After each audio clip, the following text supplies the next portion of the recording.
এক পিস কবুতরের জন্য আজকে আমাকে সারাটা দিনে খুবই কষ্ট করতে হয়েছে। আমার এই কালাঙ্কা নর কবুতরটা বেশ কিছু মাস ধরে পর কাটা অবস্থায় আছে। সারাটা দিন আমি এই কালাঙ্কা নর কবুতরটার পেছুতে পড়ে আছি।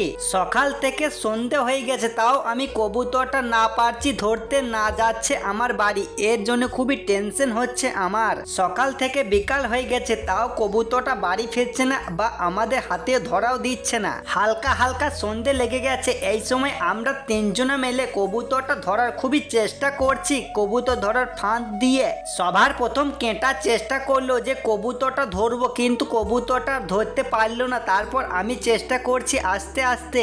আমি কি চালাক, আমার চাইতে বেশি চালাক দেখছি আমার এই কালাঙ্কা নর কবুতরটা আমি কালার কাছে কিনে নিয়ে গেছিলাম, তাই জন্য কালার বাড়ি চলে এসছে। কালার বাড়ি থেকে আর যাচ্ছে না। অবশেষে কবুতরটা কত কষ্ট করে ধরলাম, তাও আর একটু হলে কবুতরটা জাল থেকে বেরিয়ে পালিয়ে গেছিল। বেশ ধরে ফেলেছি চপ করে। সবার প্রথম কবুতরটাকে বাড়ি আনার পর কবুতরটাকে দুটো খেতে দিলাম, আর বাকি দুটো কবুতরের সাথে ছেড়ে আজকে সারাদিন কবুতরটা কিছু খেতে পায়নি। কবুতরটার জন্য আজকে আমার খুবই কষ্ট হয়েছে।